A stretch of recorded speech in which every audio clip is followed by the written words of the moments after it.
Hello বন্ধুরা, কেমন আছে সবাই? মিষ্টি মনের আরেকটি নতুন ব্লগে তোমাদের সবাইকে স্বাগত জানাই। তো আজকে একটু লেট করেই আমি ক্যামেরাটা অন করলাম, দেখতেই পাচ্ছ আমার স্নান হয়ে গেছে।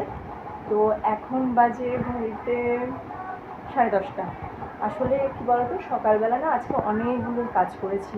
যেমন অনেকগুলো জামা কাপড় ছিল, সেগুলো কেচেছি, ঘরটা একটু পরিষ্কার করেছি, জুতো টুতোগুলো একটু পরিষ্কার করলাম। মানে সংসারে যেগুলো কাজ থাকে সেগুলো কাজগুলো সকাল থেকে উঠে করেছি। তো ওই জন্য আজকে স্নানটা 10:30 বেজে গেল স্নানটা করতে। তো তোমরা তো জানো সবাই যে কাকিমা বাড়িতে নেই। তো রান্নাটা আমি করব, কালকেও রান্নাটা আমি করেছি, আজকেও রান্নাটা আমি করব। তো ঠাকুমাকে বললাম কিছু কেটে কুটে দাও, তা ঠাম্মা কিছু কেটে কুটে দিয়েছে সবজি। তো সেগুলো রান্না করব। তো ঠাম্মা বলছিল যে আমি রান্নাটা করে দিই। আমি বলছি না, রান্না করতে হবে না, আমি রান্না করছি, তুমি তো সকাল থেকে অনেক কাজ করেছো, তুমি একটু বসো, আমি রান্নাটা করছি। তো চলো আমি এখন রান্নাটা করব। রান্না করে আরও আমার যে কাজগুলো আছে সেই কাজগুলো করতে হবে। তো আগে রান্নাটা করে নিই। আর দুই ভাইও আজকে স্কুলে যায়নি, জানো তো, ওরা দুজনে স্কুলে যায়নি। আসলে ছোটো ভাইয়ের আজকে অ্যাবাকাস আছে, তো অ্যাবাকাস ক্লাসে ও যাবে বলেই আজকে স্কুলে যায়নি। আর বড় ভাই স্কুলে যায়নি, ওখানে পড়াতে যাবে, যাই হোক কোনো কারণে হয়তো আজকে স্কুলে যায়নি। তো চলো আজকে আমি এখন রান্নাটা করে নিই। আর আমি কী রান্না করছি সেটা তোমরা দেখতে পাবে, আমি তোমাদেরকে দেখাবো। তো চলো আমি রান্নাটা করে নিই, আমার সাথে থাকো। তো দেখো আমি রান্নাঘরে চলে এসেছি। ঠাকমা আগে থেকে কাঁচকলা আর আলুটা সেদ্ধ করে রেখেছিল। তো আমাকে বলল আর কিছু কাটতে হবে। তো আমি বললাম না, আর কিছু কাটতে হবে না, তুমি একটু রেস্ট নাও, তুমি সকাল থেকে অনেক কাজ করছো। তো আমি কাঁচকলা আলুটা মেখে নেই। আর এদিকে আমি কড়াইতে একটু তেল বসাবো। তার আগে না দেখো আমি সকালবেলা ঠাম্মা সব পরিষ্কার করে রেখেছে।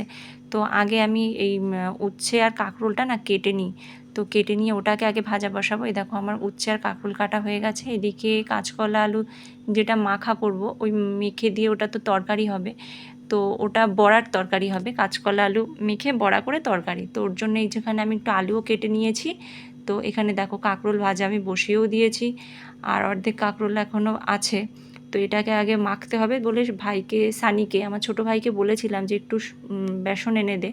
তো আমার জন্য একটু বেসনও এনে দিয়েছে। তো এই দুটোকে একসাথে করে মিক্স করব। তো ঠামা বলছিল সব কিছু স্বাদ মতো দিবি, নাহলে কিন্তু ভালো লাগবে না। আমি বললাম হ্যাঁ সে তো অবশ্যই। তো আমি এর মধ্যে দেখো হলুদ, লঙ্কার গুঁড়ো, জিরের গুঁড়ো, একটু ভাজা মশলা, নুন সব স্বাদ মতো দিয়েছি। তো এবারে ওর মধ্যে আমি একটু বেসনও দিয়ে দিলাম। দিয়ে ওটাকে একসাথে করে মেখে এটাকে বড়া করব। করে তো ওই আলু দিয়ে ঝোল হবে। আজকে তো শুক্রবার, নিরামিষ, আমরা নিরামিষ খাই। তো আমাদের মানে আমাদের যে গুরুমা সতী মায়ের, তো আজকে সতী মায়ের বার। তো ওই জন্য আমরা শুক্রবারটায় জানো তো নিরামিষ খাই। তো আজকে ওই জন্য এই রান্নাটা আমি করব। তো আমি কাকিমাকে জিজ্ঞেস করেছিলাম, কাকিমা বললো হ্যাঁ এটাই কর, ভাইরা খাবে, ভাইরা ভালো খায়। কিন্তু আমার ছেলে জানো তো এই তরকারিটা একদম ভালোবাসে না খেতে। তবুও আমি ওকে জোর করে খাওয়াই। বাচ্চারা তো বলবেই খাবো না, তবুও তো তাদেরকে খাওয়াতে হবে।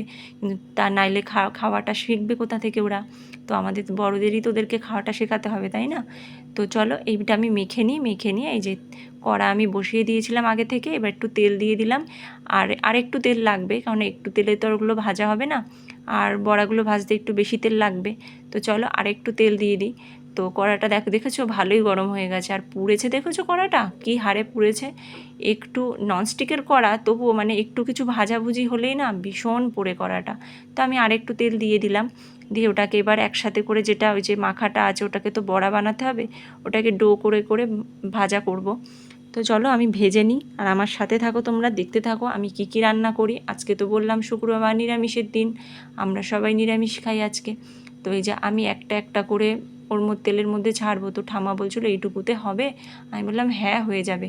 তো ঠামা বলছিল ঠিক আছে, যদি হয় তো একটু বেশি করেই করে রাখ, রাত্রের জন্যও যেন হয়ে যায়, তাহলে রাত্রে আলাদা করে কিছু করতে হবে না, রাত্রে শুধু রুটি করলেই হয়ে যাবে।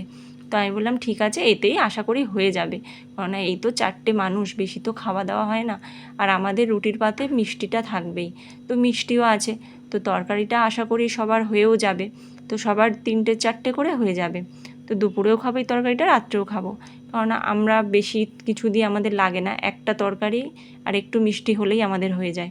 তো চলো এই দুটোকে আগে আস্তে আস্তে দুটো আলাদা আলাদা করে ভেজে নিই, কেননা অল্প অল্প করে ভাজবো, বলা তো যায় না, ছাড়িয়েও যেতে পারে। কারণ আমার না খুব ভয় লাগে যদি কিছু হয়ে যায়। তোমরা তো জানোই, এর আগেও দেখেছো আমি খুব নার্ভাস হয়ে যাই একটুখানিতেই। তো তো নার্ভাস হয়ে গেলেই আমার না কাজে গন্ডগোল হয়ে যায়। ওই জন্যই আমি মানে কি বলবো, এত অস্বস্তি হয় আমার যে কি বলবো, একটা কোনো কাজ করতে গেলে আমার নিজের উপরে না নিজেরই রাগ হয়। তো আলুগুলো কেটে রাখা আছে, ওগুলো আমি ধুয়ে রেখেছি, ধোয়া আছে, সবই ধোয়া আছে, ঠাম্মা সবই ধুয়ে রেখেছে, আমাকে কিছু করতে হয়নি। ওই একটা মানুষ জানো তো, সব কিছু গুছিয়ে দেবে সব, সেই ভোর 3টের সময় ওঠে জানো। তোমরা বলতে পারো এত সকালবেলা উঠে কে, সকালবেলা এত এত ভোরবেলা কে ওঠে? উনি নাকি ভোরবেলা, ওনার নাকি 3টে বাজলেই নাকি ঘুম ভেঙে যায়, আর ঘুম ভাঙলে উনি আর শুয়ে থাকতে পারবে না। তো দেখো তোমাদের সাথে গল্প করতে করতে আমার এই তরকারিটাও আমি বসিয়ে দিয়েছি, আলু দিয়ে আর টমেটো দিয়েছি এর মধ্যে, জিরে তো ফোড়ন দিয়েছি, জিরে ফোড়ন তেজপাতা দিয়েছি, একটু টমেটো দিলাম, ঠাম্মাকে বললাম ঠাম্মা একটু টমেটোও দিই, কেননা টমেটো না দিলে নিরামিষ তরকারি তো ভালো লাগবে না।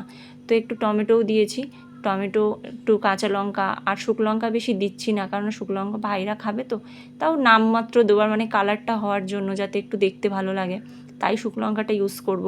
তো এর মধ্যে আমি শুধু আমি না কাঁচা লঙ্কাটাই ভালো খাই, আর কাঁচা লঙ্কাটা খেলে না মানে ভালোও লাগে। তো ওই জন্য তরকারিটা আমার শরীরের পক্ষেও ভালো। তো দেখো দেখতে দেখতে আমার তরকারিটাও হয়ে গেছে।